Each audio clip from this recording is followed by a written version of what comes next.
In the previous video, we looked at intrinsic motivation in the pursuit of fulfillment from your work. We talked about satisfaction, competence, belonging, essentially trying to derive positive self-esteem and psychological well-being. Now, some workers might be looking for something deeper. They might be looking for identity in their work. What is identity? Identity is a sense of who you are and where you fit into the broader social scheme. So when work provides a source of identity, it gives you more than just satisfaction or fulfillment. It provides a sense of meaning, understanding. So in this way, it's a deeper psychological and social set of rewards. Now, there's a variety of ways in which identities are created. We can name ourselves, others can name us, and maybe even at a deep level, we can ask, well, what does it really mean to be human? So first, naming ourselves. So we can just potentially identify ourselves by some descriptors attached to our work. I might identify myself as the author of several books or the creator of this MOOC. In addition to looking inwards, individuals can further construct their identities by categorizing themselves into groups. So my understanding of myself is derived from what it means to be part of various groups. I might categorize myself as a University of Minnesota professor or as a social scientist, and I might derive some meaning for myself about what those groups represent to me. In other words, when I look in the mirror, what do I see? But we cannot name ourselves simply in a vacuum. Our understanding of what it means to be part of these groups is derived from the meaning that society bestows upon these groups. I can only fully understand my identity as a professor by considering the social standing of professors, the social expectations of professors' roles, and society's evaluation of my fulfillment of these roles, or at least my peers' evaluations of these roles. So our identity is being generated by identification with different groups. And if I fail to live up to what it means to be a part of this group, then it can't be a strong part of my identity. So for example, when you hear that I'm a professor, you probably expect me to teach. If I never teach, how can I consider myself to be a professor? Or at least, how can I consider myself to be a good professor? So in other words, I can't rely solely on what I see in the mirror to define my own identity. It matters what I think you see when you see me, or what I think other professors see when they see me.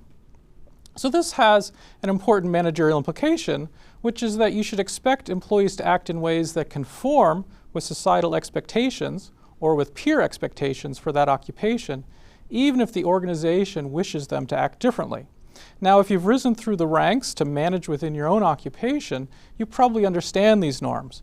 But if you're coming from outside that occupation, you have some learning to do. For example, think about a finance person who now finds herself managing engineers. And there might be a lot of occupational norms that that manager needs to become acquainted with. Identification with groups has important implications for managers. We can pull out lessons from two different theories. Now, I know theory can be an intimidating word, but we'll try to keep it simple and focus on the application. So first, social identity theory.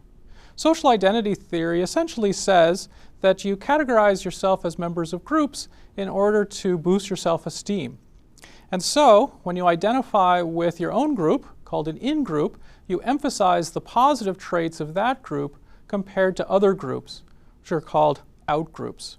And so this pursuit of self-esteem by identifying with groups magnifies the differences between the groups you identify with compared to those that you do not.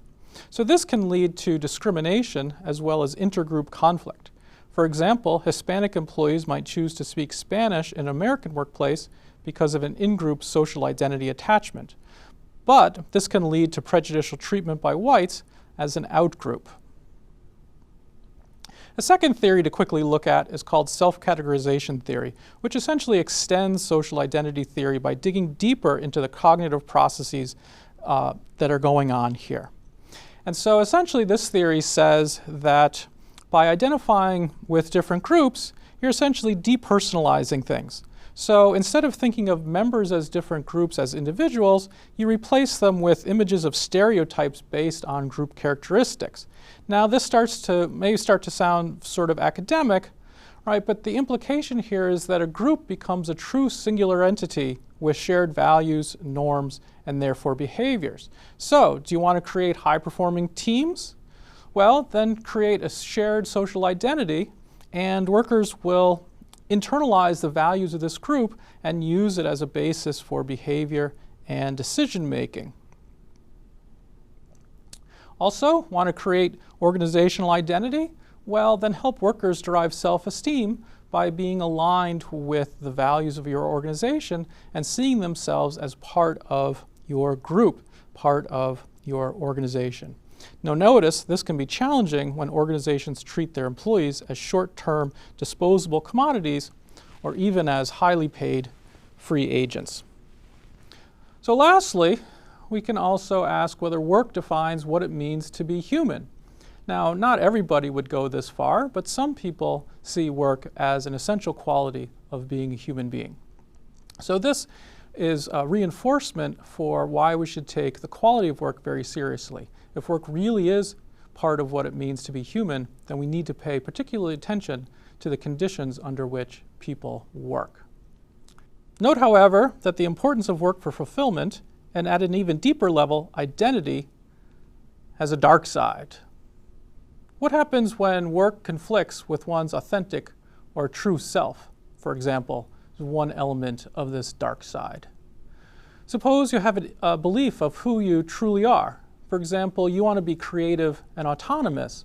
What happens when your work doesn't allow you to fulfill those expectations? What happens when work is scripted drudgery? What happens when we're expected to portray certain demeanors that conflict with how we really feel? What if a customer service worker is expected to provide service with a smile, but they're having a bad day? What happens when caregivers need to suppress difficult emotions and deliver bad news with a professional demeanor, or in some cases, even a smile? This is called emotional labor. It can cause real stress for workers.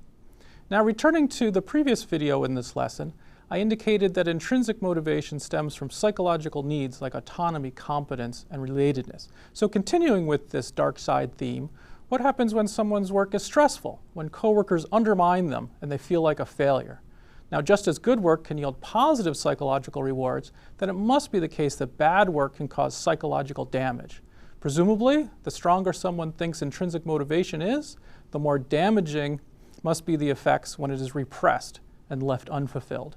So manage your human resources carefully and with a deep appreciation for the deep importance of their work.